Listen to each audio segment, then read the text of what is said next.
guys, welcome to the podcast. Just quickly want to apologize for the technical difficulties. As you can see, the screen is black right here. Me and my buddy Jacob Barry, he's 19 years old.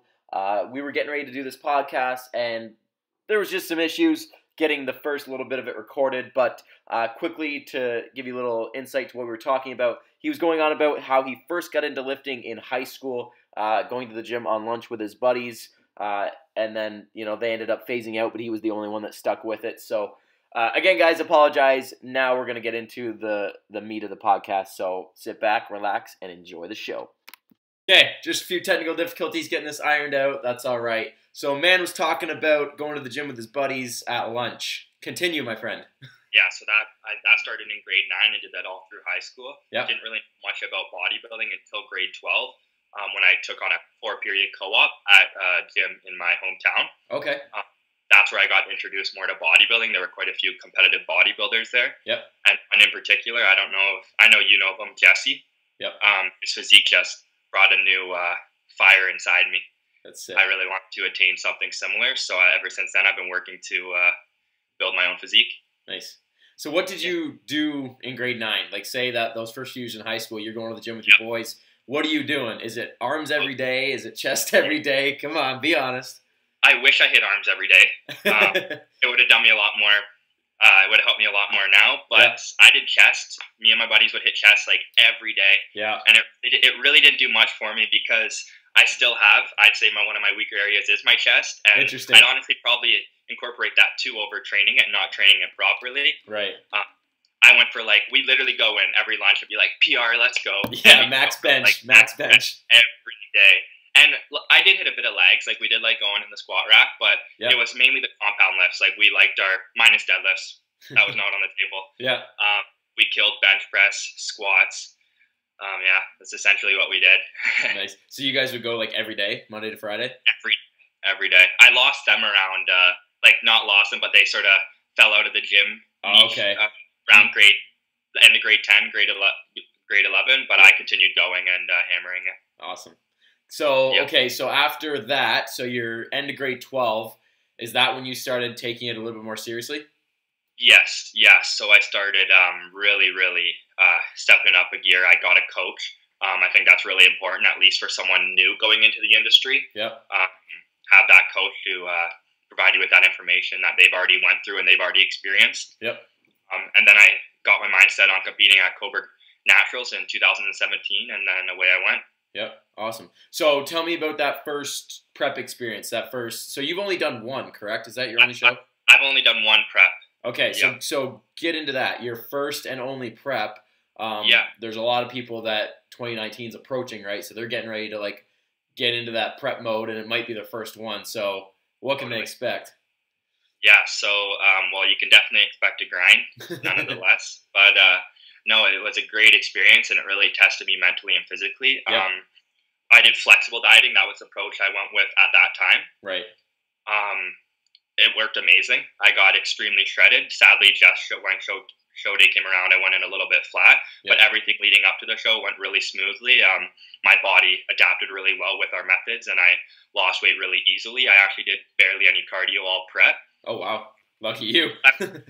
Yeah, but I definitely didn't eat nearly enough as what I was supposed to. At the time, my coach had me down to about 850, 900 calories at 17 years old. Whew. So just not a healthy approach. That's low, bro. Yeah, so it was not a healthy approach, but got the job done. We got there, and it was an amazing experience. I came second in teen, and then I don't want to cut myself short, either 5th or 4th in juniors. I think 4th. And that was physique, correct? Yeah, but no, it was good. I recommend, even if you're not thinking bodybuilding long-term, just challenge yourself. Get on that stage once at least. Try getting to that, crazy leanness once in your life just to say you can do it and have some cool pictures, right? Yeah. It's funny you mentioned at the beginning there just about, having that goal and stuff like that. That's one thing I credit bodybuilding a lot for me personally is, it taught me, okay, because it's so far away. For me, it's 6 months, before I even get on stage. So it's okay, setting that long-term goal, having that discipline to keep going every single day, and even when you don't want to, because no matter how much you love it, there's days you don't want to, and just having that mindset of like keep going, keep going, keep going, and yeah, I agree with you there. It's awesome. Yep. It's all about that final product. Yeah, and if it's, again, like you just said, if it's not something you want to pursue long term, like even just give yourself 12 weeks to just get in the best shape you can and just go all in for those 12 weeks. Absolutely. Whether you step on stage, it's okay, I set that goal and I did everything I could. 100%. So what did your weight do from that beginning of the prep to the show? So I started prep at about 170 pounds. Okay. And I stepped on stage. Well, like my last weigh-in was about 2 days out, so obviously I filled out a little bit for stage. Yeah. But I was 145. Whew. Yeah. Just a little guy. A wee little guy. So, no. So you got down to 145. So what was everybody's different with the whole process, like you just mentioned, you filled out. So for those that don't know what that means, what's that involved, what was your process from like Friday to Saturday morning? Yeah, Friday to Saturday morning. Friday, I didn't do much at all. Friday, my coach at the time had me drink 12 liters of water from when I woke to 12 p.m. that afternoon. So wait, so you had to get it all in by noon? By noon. 12 liters? 12 liters by noon. I sat by my tap and I just drank water. Oh my God. And then from that point, my water was cut. Yep. I then went to Coburg, went for the athletes meeting. We went out we did a little bit of posing, seeing where I was at. Sure. Noticed that I was a little bit flat, so we tried to fill out a little bit. We went out for a dinner. I had steak with a lot of like salt, so we sort of loaded up on my sodium. Yep. Had some mashed potatoes, and I actually had a bit of dessert that night too because I was so flat. Yep. So I had some cheesecake. Nice. Then the next morning, I had Tim Hortons, a few English muffins and bagels. Fired up. From that point, I stepped on stage. Nice. So then between prejudging and finals, did you do anything spectacular? Prejudging, I went out for a burger and fries. Yep. Other than that, we did a bit of pumping up with honey and like gummy worms. And at that point, I was trying to get on stage and I was not filling out. So I was eating a lot of honey and a lot of gummy worms. So I was just drinking it by the bottle. Oh my God. So what do you obviously you've only done one show, but what do you think may have went wrong that you didn't fill out? I think, so looking back at my pictures, and I'll even put a little comparison on my stories if anybody wants to check that out later. But just around like 3-4 weeks out, I was looking full. I was looking really hard. I was definitely peaking around 3 to 4 weeks out. Right. I would say. I don't know that, obviously. That's not fact. But I would say from my physique looked the best at 2 to 3 weeks out. Right. From that point on, I just got skinny, small, and looked like a stick man going on stage. Do you think that was the low calories for that much longer? 100% it was low calories for that much longer, yeah. Yeah, like there's a lot of stuff coming out about like eating into a show, and that's kind of the approach I think we're going to take for me this time around, where, like you said, if you're like 3 weeks out, so say you're down, to a really low calorie, like 3 weeks out, and you're like ready, then it's like you're flat, you feel crappy, but then you like start eating more calories as you get into it, and then your body fills it out, and then come show day, it's like, now we're good. Oh yeah, totally. And that's the approach I want to take, and that's the approach I will be taking in 2019 as well. Yeah. Ever since that experience, it was sort of like, don't get me wrong, I love the experience. I'm not upset with the outcome. I think I did great for my first show. Yep. But I'm not willing to step on stage again, not bringing my best. So I will. I've done some research, and that's definitely what you said. I believe the best approach for stepping on stage. Yeah. How long was your prep total? It was 12 weeks. So do you think you'd give yourself more time?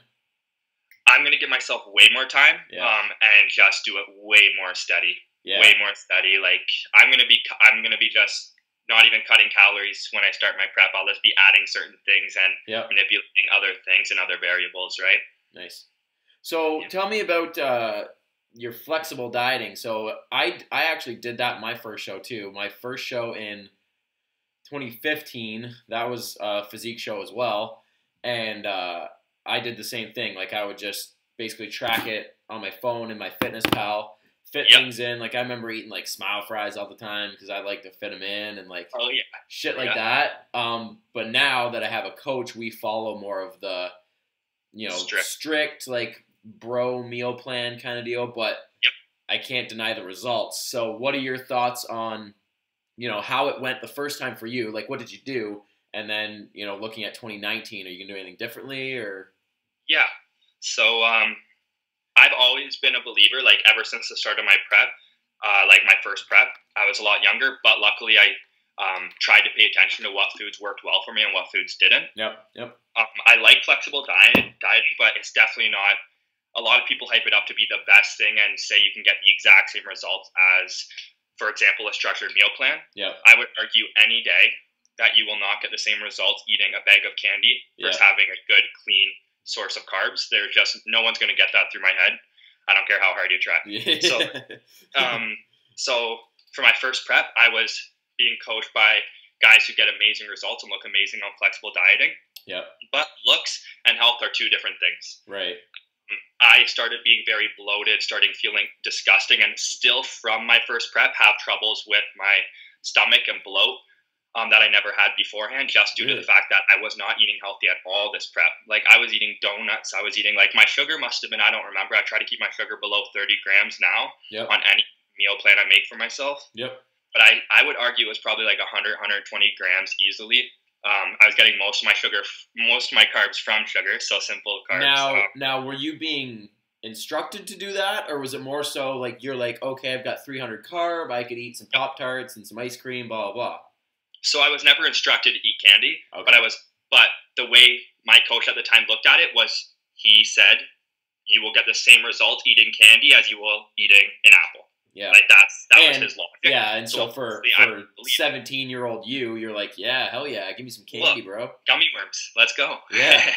Yeah. So so I did the flexible dieting as something that if you just want to do the show for the look and just to get there and be comfortable during prep, go for flexible dieting.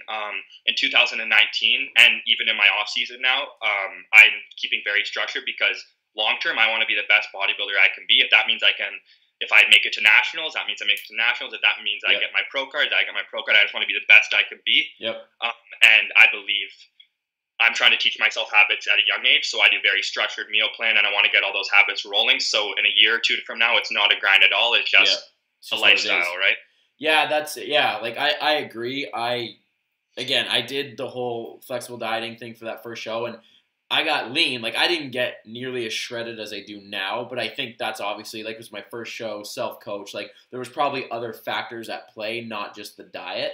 But like my coach told me, he's like, we know how foods react to you. So if then you start throwing other things into the mix, like how do we know what's working and what's not? If you're having like rice today, then you're having a bagel tomorrow, and then you're having gummy worms, right? Like how do you know? Absolutely. So I think with bodybuilding, like consistency wins. I really do. I think consistency with your training, with your sleeping, and with your food. Same, like, people rag on it. Like, there's a lot of professionals in our industry that really vouch for the flexible dieting, and they, as you said, there's people that it works for. But I think you got to figure it out, right? I think at the end of the day, you got to figure out what works best for you. And for me, exactly, it just seems to be the chicken and rice and the beef and potatoes and the oatmeal. Like, it just works. Can't deny results. Totally. Results speak for themselves, and whatever it takes, right? Yeah, like, you see, like I don't really see Phil Heath ever having, like, Pop-Tarts. No, never. Right? That's another argument I always make. I'm like, okay, there are pros in the industry that do flexible dieting, but are there even, like, other than speaking men's physique athletes on the Olympia stage, I don't think there's one Olympian bodybuilder that really does flexible dieting. And that's not me. That's not a fact. Like, I don't know for sure, but I'm pretty sure it'd be like one or two, if anything. Yeah, like if you, like with social media now, right? Like, you follow guys and you're like, it's always just the same friggin' food. That's the end of it, right? Yep, absolutely. So food-wise, we went into, what about supplements and stuff? Do you put a whole lot of stock into supplements? Do you take much? Blah, blah, blah. Yeah. So I am a firm believer if you have your diet in place, then why not supplement some supplements? But that being said, don't just jump into supplementing all this stuff, thinking you're going to get bigger. Make sure you have that diet in place and then think about supplements. Yep. I'm actually sponsored by My Armor Nutrition. Yep. Ever since the beginning, they've backed me and provided me with the nutrition or supplements I need. Right. At the moment, I take, obviously, protein powder. Yep. I just take the whey after my workouts for quick absorption. I also take creatine, 5 grams pre and 5 grams post. Okay. Glutamine every morning, just before every meal, just to help with gut health. And then I take some milk thistle just because I'm on a high protein diet. And I've been having trouble with my sleep, and like you said, sleep's a really important factor. So before bed, I take ZMA, and I put magnesium spray on my body. Oh yeah, I've never heard of that, magnesium spray. Yeah, it's just like literally just magnesium in a bottle. The spray, it actually helps with muscle recovery. I find it just, I don't know if that's like, I find it does. It helps with like recovery and make you feel a little bit better. We won't argue it. If it works for you, it works for you. Yeah. Yeah, sleep's one. I think that's like the last piece of the puzzle for me is like really getting good sleep. Like I'm always up really early for work, and now that prep starts, like when we do cardio in the mornings, it's even earlier, and it's like I'm trying to get to bed by like 9-10 o'clock, but getting that good solid sleep's hard. That's my biggest piece, and like I take magnesium as well, so that's interesting. I might have to go spray shopping. yeah, go spray shopping. That's sweet. So let's talk 2019. What is your, me and this guy trained together probably about a month ago. Yeah, it was before I started prep, right? Yep. Frig, that was a month ago already. And he threw some teasers out there, but are you open to talking about what you're going to do next year yet? Yeah. So I was actually, this weekend coming up, was supposed to be supposed to be a show I was going to do. Yep. What division? The prep was going great. Pardon me? What division? You were going to do bodybuilding, right? I was going to do junior bodybuilding and junior classic physique. Okay. No, the prep was going great. I was about 6 weeks out when I met up with you. Yeah. I decided that I wasn't going to compete before I met up with you, though, so I was a little fluffy. But a lot of people don't realize the physical. A lot of people realize the physical effect, but not a lot of people realize the emotional and mental effect and strain that prepping has on your body, and totally just a lot of outside stressors coming in. At the moment, I just decided for me, mentally, it would be the best to back out of this prep. As much as I hate saying backing out of a prep, like it's not something I've ever wanted to do. I did it. I can promise that in 2019, my plan is to start prep May 1st. Okay. For Burlington Regionals. Go check the calendar. Yeah, let me check the calendar. Yeah, Burlington Regionals. And I'm planning on, obviously going into that show, hoping to sweep the junior classic physique division. Nice. When's the show? Pardon me? When is the show? It is 40 weeks away. I don't know the exact date. Okay. So May 1st you start, eh? That's sweet. That's exciting. Yeah, so I'm giving myself a 16-week prep. Okay, so you're giving yourself a little bit more time. Yeah. So from now till May, what's the plan? I'm just gonna be really working on finding foods that work amazing for me, for my body. Yep. I'm trying to switch up different foods and different sources I'm eating every week. Okay. And just really taking detailed notes on what works for me. Mm-hmm. So when prep does come around, I have all the good foods I need. I also hope to put on at least 2 or 3 pounds of muscle in this time, and just bring in a really good look. That's sweet. So what's your training look like right now, or what kind of split are you following? Yeah, so in the past, my chest was a really lacking muscle group for me. Right. I still believe it's lacking, but it's evened out a lot in photos and what I can tell. So I've slowed down my training from hitting like chest 2 times a week to actually hitting every muscle just once a week. Okay.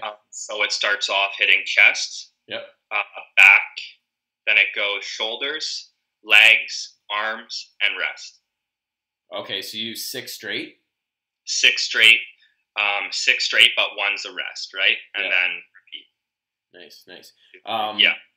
So you're focusing on your chest. With classic, is there any areas else that you're like, okay, these are the poses.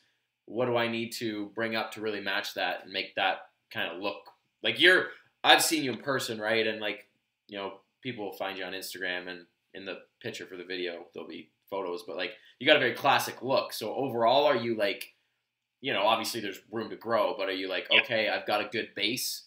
Yeah, like I don't want to come across cocky by any means saying I believe I have a good base now, but I've worked really hard the last 3 years to create this base. Yep. And this point, 3 years in, I think I have a even base. So now it's time to just build slow, evenly, and time to start sculpting the physique, because if you want to do well in classic physique, you better have a sculpted physique. Yeah, exactly.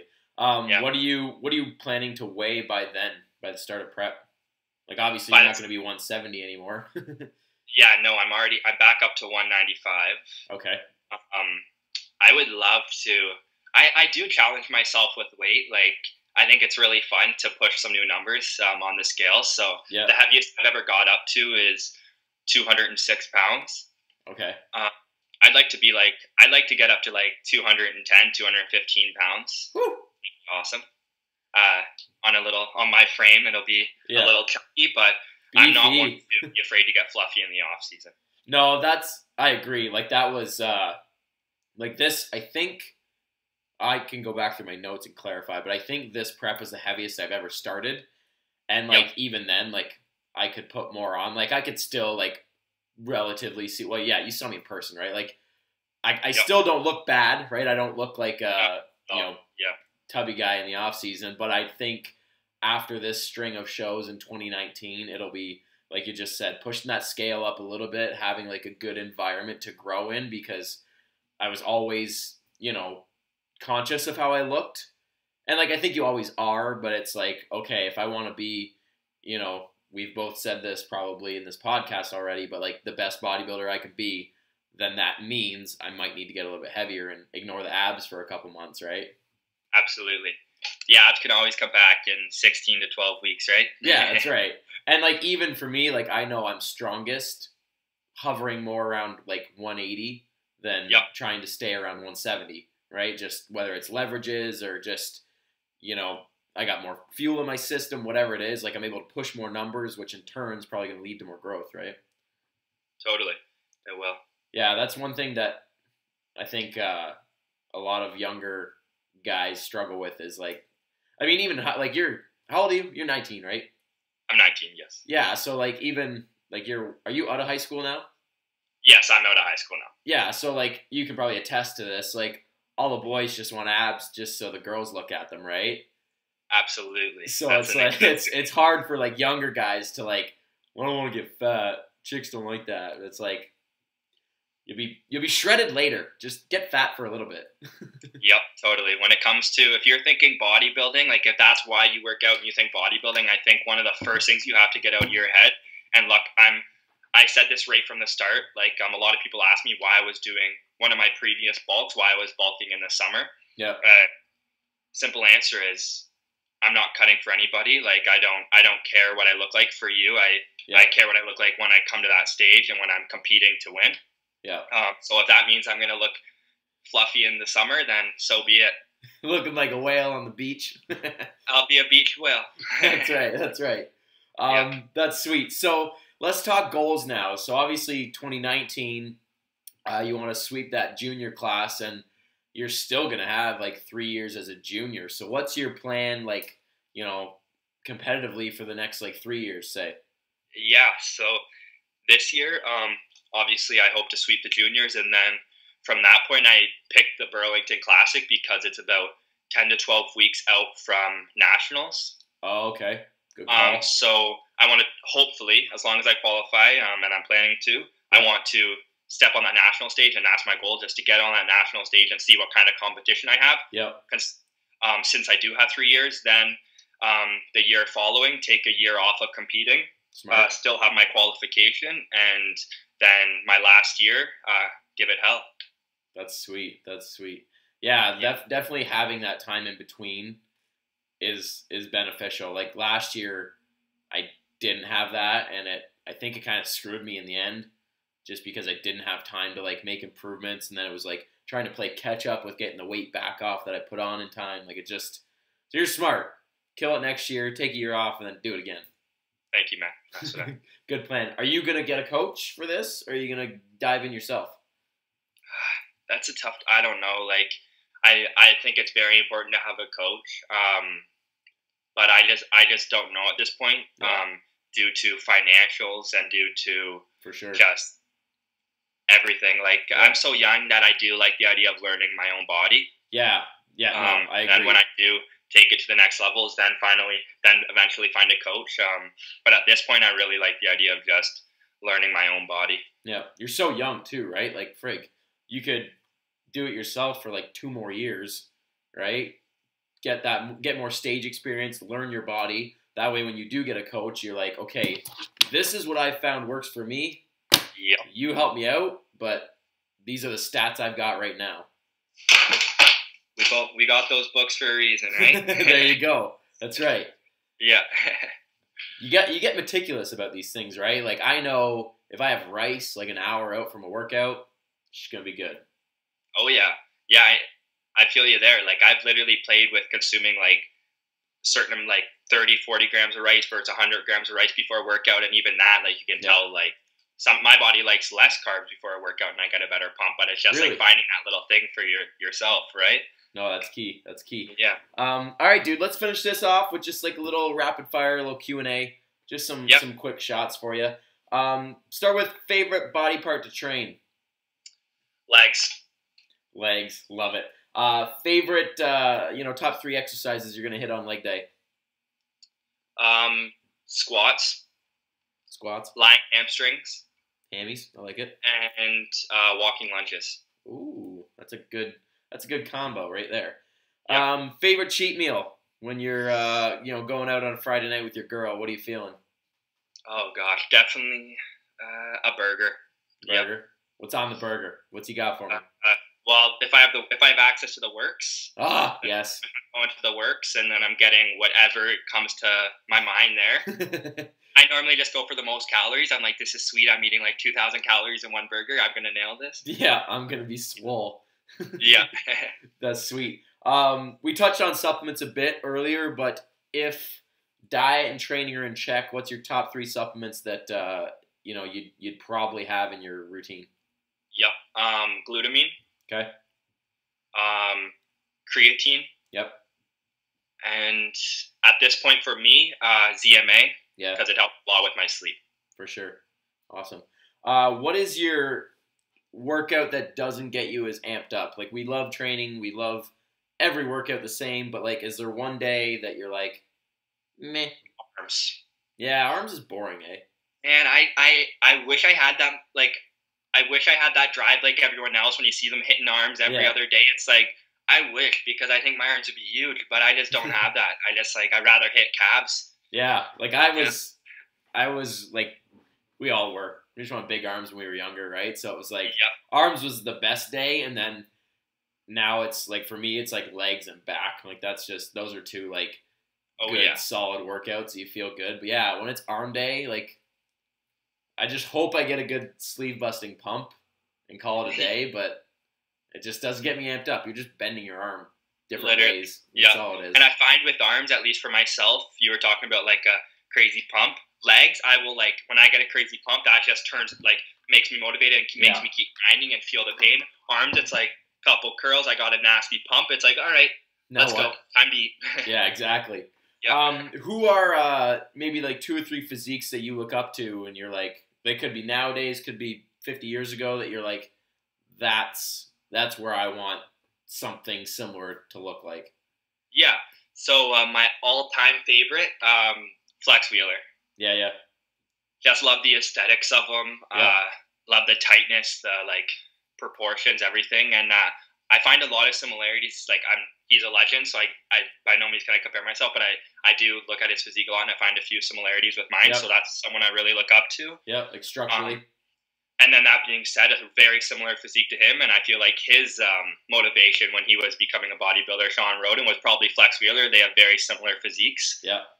The Olympian today. And in terms of amateur physiques, man, your physique's big inspiration for me. Like, your chest, your legs, Appreciate it, bro. doing really well, man. So yeah. That's sick. All right, dude. Last one. What's 2 or 3 pieces of advice you can share to someone listening to this? It's like, yeah, I think maybe in a couple of years I want to step on stage. What do you got for them to keep them plucking along on the right path? Well, why in a couple of years? But slow and steady. Stepping on stage, bring the best package you can bring, but don't focus on the people around you. You don't know what factors got them there, what they did to get there, what genetics they have, everything. You don't know any of it. Just focus on you and bringing the best package you can bring. That's a huge thing. That's really hard for, I know, young athletes to remember. Yep. I always compare myself with older athletes. I find myself comparing myself with 30-year-olds every day, and it's like, why do I do that to myself? Yeah. Well, it's hard, too, with, Instagram and stuff, right? I could open Instagram at any given time and see, 20 people who are shredded, right? Exactly. That's just, I follow them, so it's my own doing. But at the same time, that's just what it is, right? So it's hard to, like you said, you're, looking at people who are, 10 years longer training than you. And like you said, you don't know what they're doing. They might not be natural. They might be genetically gifted. They might be, there's so many other things, right? You don't know. You just see their body, right? They might feel like shit. They might be, I don't know. They just might not be in a good way, right? So it's hard to get out of that and just focus on yourself. So that's key for sure. I'm glad you said that. Yes. And also big thing is going in with proper form. Don't be that guy. Don't ego lift. From the get-go, do not care about your lifts. If you're doing it for bodybuilding, obviously. If you're a power lifter, that's another story. But go in there and master the form. Just get it down pat. By master the form, I mean it doesn't have to be correct form as someone thinks that's the proper form, because correct form is what you can feel the contraction with best as a bodybuilder. Yep. If you have to arc your back a little bit doing a dumbbell press, so be it. Just make sure you're getting that contraction in the muscle you're working and try to master that and get better and better at feeling that contraction. Yeah, it's finding what works for you, right? Some exercises you might feel, I might not feel as well. I've always had a good chest, and I honestly think, part of it's obviously genetics, but I think a lot of it was when I was younger, I was that guy that, didn't touch my chest on bench. Ever, ever, ever. And, guys would, rag on me for it, and, I would argue, bro, you don't have to do that. You don't have to touch your chest. Nowadays, I always do because that's how you bench. Especially with, powerlifting. When I did that, I had to, pause on my chest, so that's something.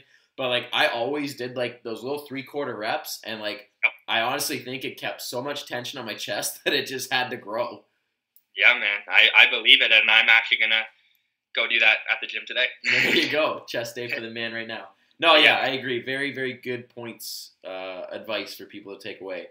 Focus on yourself, find what works for you, and then run with it.